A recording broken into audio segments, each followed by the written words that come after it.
This is the last lecture on electrical circuits. Before this, we've looked at current flow and Kirchhoff's current law, resistors in series and parallel and finding total resistance, and voltage and Kirchhoff's voltage law. So we're going to bring up the last law that we need to analyze circuits, and that is Ohm's law. And Ohm's law is the current equals the voltage divided by the resistance.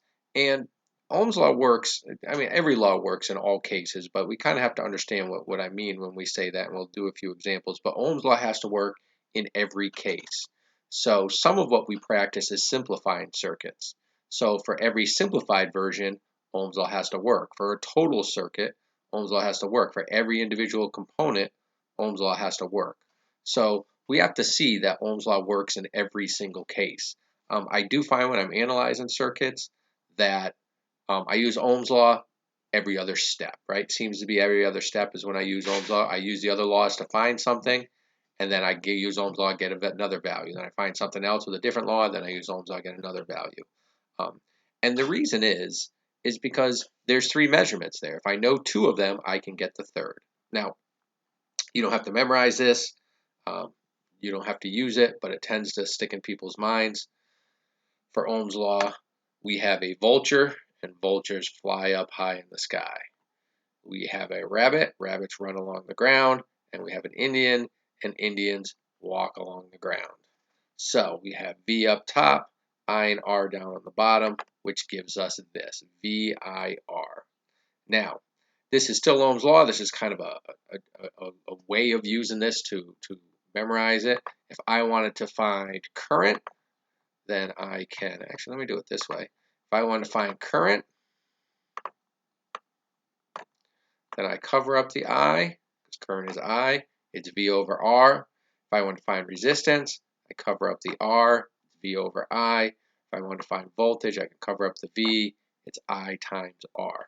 So the point being, if I know two measurements for something, I can get the third no matter what. So that's what Ohm's law does. And it's the one law that we have that relates the three measurements that we're talking about, voltage, current, and resistance, right? We spent time individually looking at them. Now we could put them together and we could use two of those measurements to get the third measurement. Now, it could be written many different ways. It can be written just like I said, V equals I times R, right? V equals I times R equals V over I equals V over R, right? So there's three different ways I could write it. It tends to be written this way, the same way I said it first. Current is voltage divided by resistance, and I like that. And I like that for a very different reason. It doesn't matter how we write it mathematically. All three ways of writing the equation work just fine mathematically. But I do like it because, written this way, because it's a little more of a cause and effect. I think it shows some understanding.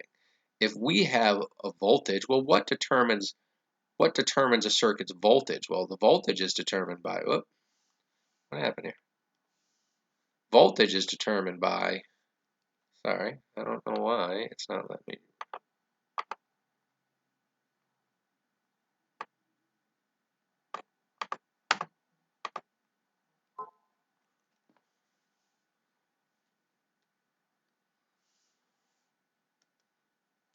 I know this is taking a little while. Let's see. There we go. Voltage. Well, the voltage isn't dependent on current. The voltage isn't dependent on resistance. What determines the voltage of a circuit? Well, the voltage of the circuit's dependent on the power supply, right? If I hook it up to a 9-volt battery, that's the voltage of the circuit. If I plug it into the wall, it's 120 volts. That's the voltage of the circuit, right? So I can hook up something to any power supply I want, and that's its voltage.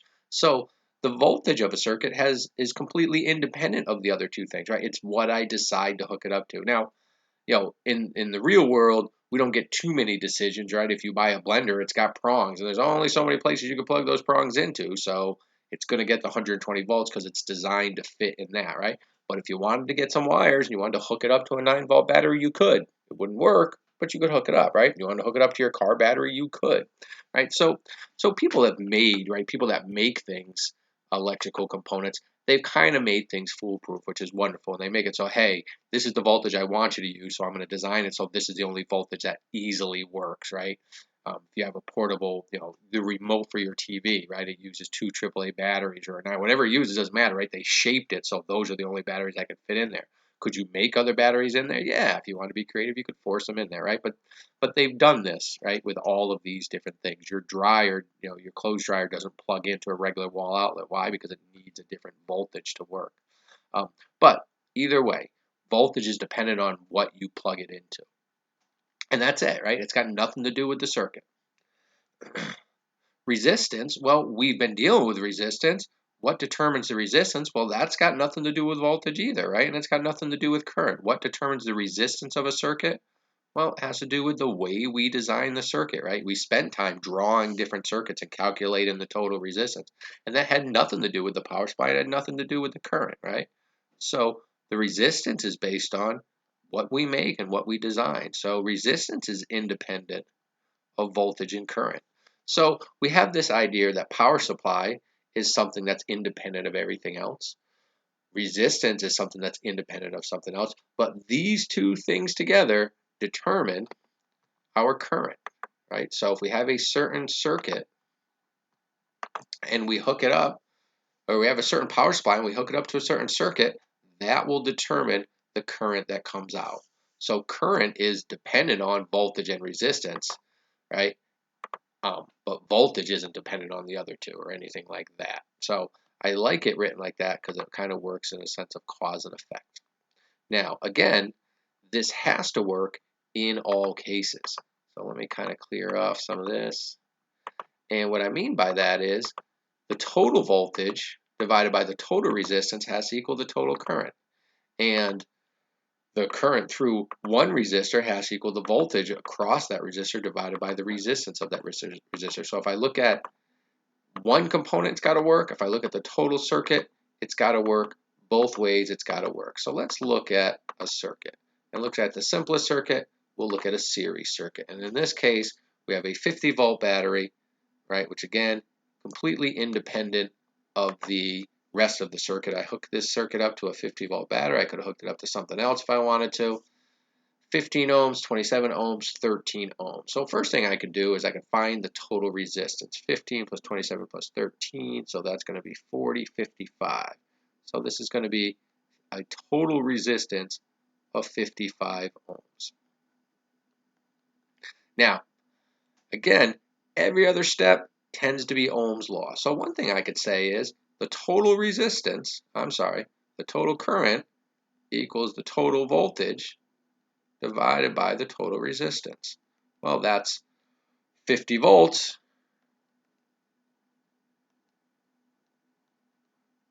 divided by 55 ohms. And again, I said it before, the one place that I don't use unit analysis is when I'm dealing with a resistance.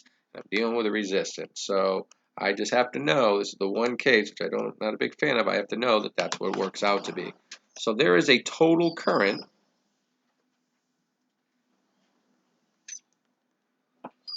.909 amps. And again, I have to cut this off somewhere, but on my calculator it's .909090 repeating forever. I'm going to use my answer key, so I'm going to multiply by the unrounded number, but when I write it down, I got to round it. Now, I also know when I look at this circuit that all the resistors get all the current. Everything that comes out of the battery, goes through this. So the current of this resistor is .909 amps. Everything that comes out of this resistor goes through this resistor. So that's .909 amps, and this is .909 amps. Now, Ohm's law also has to work in all other cases. So if I want to call this, I'm just going to call this resistor 1, then I could say, well, the current equals the voltage divided by the resistance, or what do I know this time? I know the resistance and the current, so I could say the current of 1 times the resistance of 1 equals the voltage of 1. So .909 times 15. This one has a voltage of, and I'll change my color first.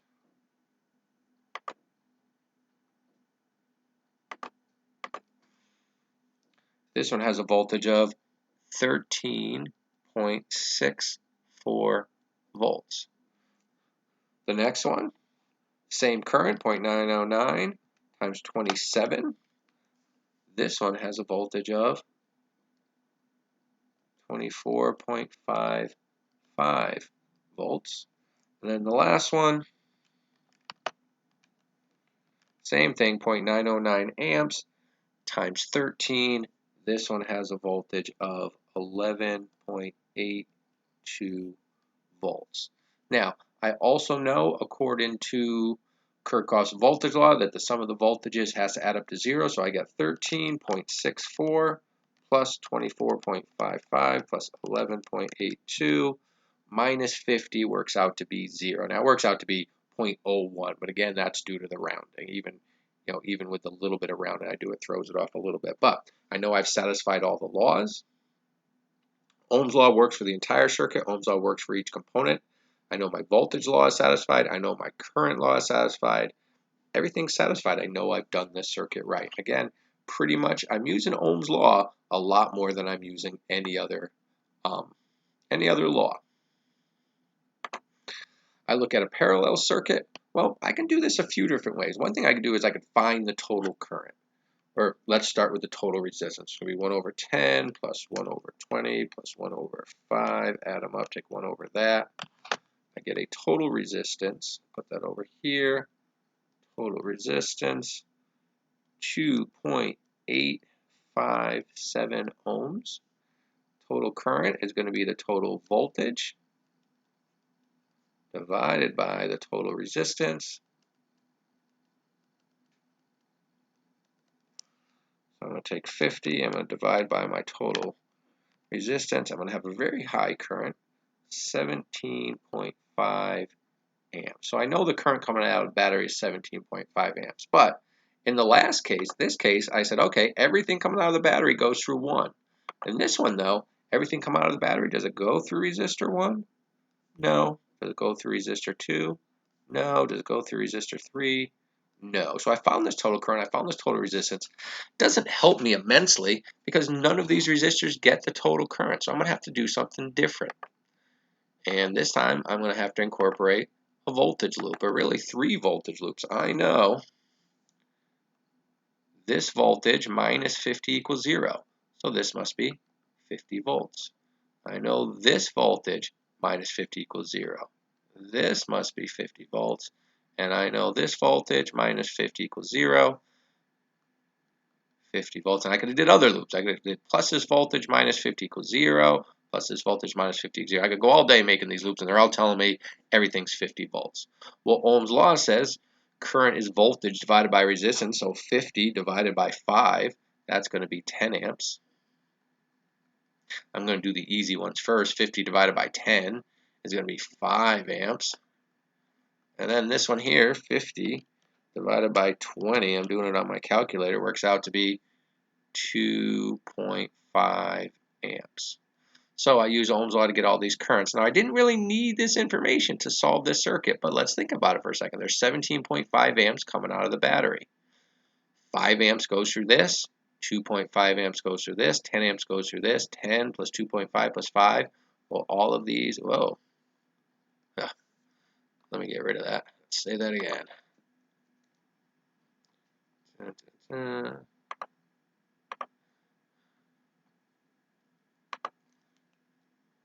All of these currents,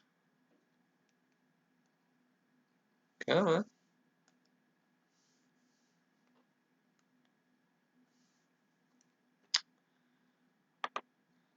This is taking longer just because I can't write. All of these currents add together, 5 plus 2.5 plus 10, they add up to 17.5. The Ohm's law is satisfied with every circuit. Kirchhoff's current law is satisfied in every circuit. And the voltage law, again, satisfied with every circuit. So again, I'm using Ohm's law quite a bit. As soon as I know 2 things, I can find the third. And I use that for the whole circuit.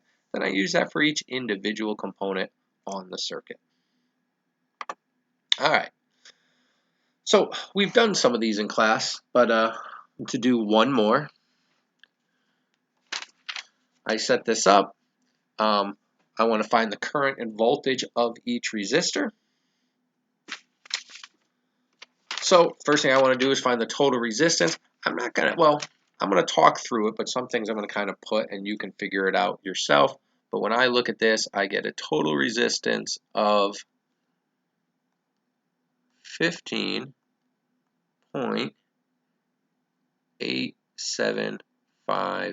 ohms, and I'm trying to minimize my rounding, so I'm carrying it out. I don't know if you necessarily have to carry it out as far as I am, but you know, the farther you carry it out, the better it is. Which means I have a total current,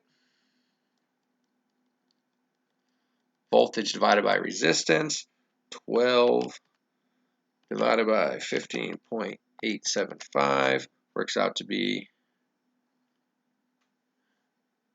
there we go, 0.7559 amps.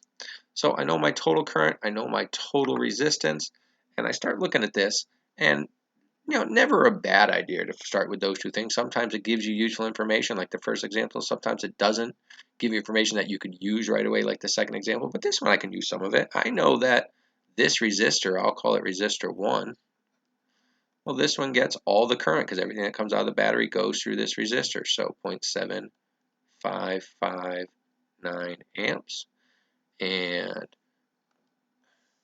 current times resistance is voltage, so 0.7559 times 8 gives me a voltage of 6.047 volts, so I've solved that one.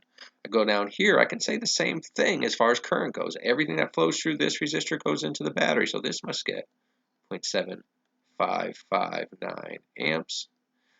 And then Ohm's law tells us that current times resistance is voltage, so 0.7559 amps times 6 ohms works out to be 4.535 volts.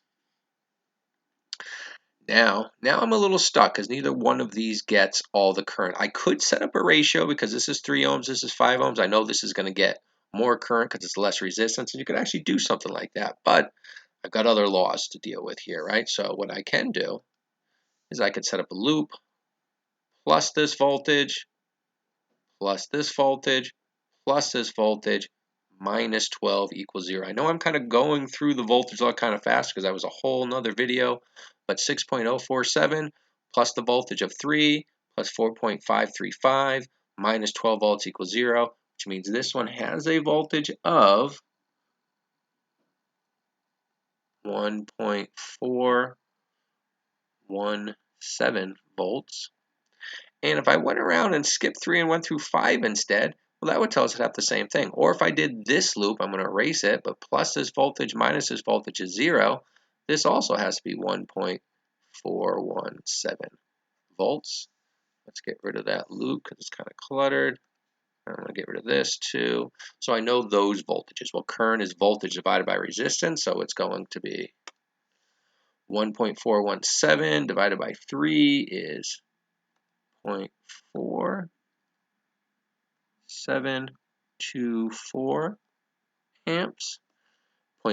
1.417 volts divided by 5 works out to be 0.2834 amps. Now this might not work exactly perfect because even these numbers are slightly rounded, but I do know that there's 0.7559 amps flowing in and it's split, so these two should add up to that, and they work out to be, let's see, 0.4724 plus 0.2834 works out to be 0.7558. So again, there's a slight bit of rounding in there that throws it off just slightly, but you know what, if we can get this right to the tens, hundreds, thousands, to the 10,000ths, I think we're doing okay, right? But even then, right, I've got to carry it out pretty far so that when we go back and get answers, they're in the ballpark.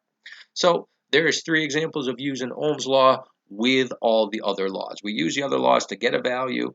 It allows us to get 2 out of 3. Ohm's law gets us the third, and then we look where we can find another measurement. And usually we have to use the current or voltage law again, one of them, to get another value. Then we have 2 out of 3. We use Ohm's law, and we just keep going back and forth like that. So there are 3 examples of solvent circuits. The last thing that we deal with in this, in analyzing circuits, is power. Power becomes very important. Power is the rate at which work is done or energy is converted.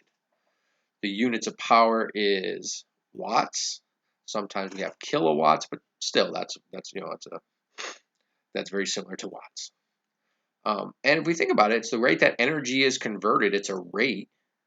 So a watt must be a joule per second, because how do we measure work? We measure it in joules. How fast do we do it? Well, that would be joules per second. And if we broke it down to its base units, well, a joule is a kilogram meter squared per second squared. And sorry, let's get rid of this. That doesn't exist there. So it is a kilogram meter squared per second squared. Actually, let's back this up. This is right. This is right. This is a disaster. So a joule is a kilogram meter squared per second squared. That's a joule, but then it's a joule per second. So there's another second down there. So what do we get? We get kilogram meter squared per seconds cubed. That is what a watt is also equal to. Now, we can get this a few different ways. Just by its definition, we can define this by the work we do divided by the time it takes to do it, right? Or we could divide it by the change in energy divided by the time it takes for that change, right? So by the definition, we have a few equations that we could use, and we might need them. And to be honest with you, we could have used them when we talked about energy. We could use them at different times, right? Because those are right from the definition of power, the rate at which work is done or energy is converted. But with electricity, what do we have? Well, we have some measurements. We have voltage, and voltage is joule per coulomb, and that tells us how much energy is getting dropped off per every coulomb that flows through. And then we have current, and current's measured in coulombs per second. It tells us how many coulombs are going by per second. So if we look at those two things, we know how many coulombs are flowing by per second. We know how many joules is getting dropped off per coulomb. Well, if we took the voltage and multiplied it by the current, so we knew the joules per coulomb and we knew the coulombs per second, then we will be left with joules per second, or we'll be left with power. So what does power equal? Power equals the voltage times the current. So there is our equation, and our last equation for circuits. Power in electricity equals the voltage times the current. Now, power is a rate at which work is done or energy is converted. Well, that feeds right into the conservation of energy, which tells us energy cannot be created nor destroyed, only altered in form. So if the battery supplies 10 joules of energy, well, the circuit's got to use 10 joules of energy. That's conservation of energy, right? Or getting back to power, if the battery's supplying 10 joules per second, well, then the circuit must be using 10 joules per second, right? And power is the ratings we see with electricity. I'm pretty sure that every component that's run through electricity has to have a power rating somewhere on it, right? 120 watt light bulb. Well, that's telling you when you're using it correctly, it is using 120 joules of energy per second. And everything else, right? Anything that has a wattage rating, which everything has to, right? It tells you how much energy it's going to use every second when you turn it on. It doesn't tell you, right? A light bulb doesn't tell you how much energy it has in it. You got no idea how much energy you're going to get out of it in the end. We don't know when it's going to break or anything like that. And it's not a battery, right? It's using energy it's given, right? So we don't know much about it, but we do know it's going to use 100 joules per second if it's a 100-watt light bulb. Right? And other things, will have these ratings too. You could look at the power rating of your computer. It's going to tell you if it's a 20-watt computer, it's going to use 20 joules per second when it's running normally, right? So power ratings become very important. And again, if the battery is supplying a certain amount of energy per second, conservation of energy tells us that the circuit must be using that. So let's go back to this circuit. We know the currents and voltages. I'm going to kind of bounce back and forth between these screens. We know the currents and voltages, so I can get the power. With that said, I'm going to kind of go back and forth, and I'm going to put the powers on a clean circuit. It's the same circuit, just I'm going to keep everything else off. So I take 0.7559 amps, multiply it by a voltage 6.047. This top resistor is going to have a power of 4.57 watts. We'll do the bottom one. The bottom has the same amount of current, different voltage, 0.7559 amps times 4.535. This one's going to have a power rating of 3.428 watts. So it's going to use 3.428 joules of energy per second. Or we could say what's going to do. It's going to convert 3.428 joules of energy, joules of electrical energy, into heat every second, because we know what resistors do. They get hot. The next one, we have a voltage of 1.417. We have a current of 0.4724, which is this one here is the one I'm talking about. So I do that out. I have 0.67 watts. And then the last one, again, it's the same voltage, 1.417. It's a different current because it's different resistance, 0.2834. And that gives me a wattage of 0.40 watts, or that resistor is going to use 0.40 joules of energy per second. It's going to convert it into heat. So I have all these, and I can't do this with the other stuff, but if I added them up and said, okay, the top one's using 4.57 joules of energy per second, the next one's using 0.67 joules of energy per second, and the third one's 0.4 joules per second, and the last one is 3.428 joules per second. I add them all up. I get a total amount of energy, 9.07 watts, right? Which is this plus this plus this plus this, because the power is how much energy is being used per second. So this is the total amount of energy being converted per second. All of this energy is getting converted from electrical energy to heat every single second. Let's do this a slightly different way. Let's go back and look at this circuit. Well, there is a total, no, that's not the circuit, sorry. There is a total current of 0.7559. There's a total voltage of 12. So if I look at it this way and say, okay, well, the power that the battery is supplying is still voltage times current, so it's going to be 12 volts or 12. Now this one unit analysis works because there's no resistance in there, right? 12 joules per coulomb times 0.7559 coulombs per second. Again, unit analysis holds true. So I multiply these together, 12 times 0.7559. Guess what I get? I get 9.07 watts, which tells us, hey, the battery is supplying 9.07 joules of energy every second, and the circuit's using 9.07 joules of energy per second, right? This has to work with power because that's conservation of energy. If I add up all the energy being used per second, it's got to equal the energy being supplied per second, right? Now, going back to the circuit, I can't add up the voltages. The voltages and all these things don't add up to 12 volts because that's not how voltage works. The currents certainly don't add up to the total current because that's not how that works, right? So we have to understand how each one works. But power has to work that way. The total power being supplied right here has to equal the total power being used right here. All right, that is the last one for electrical circuits.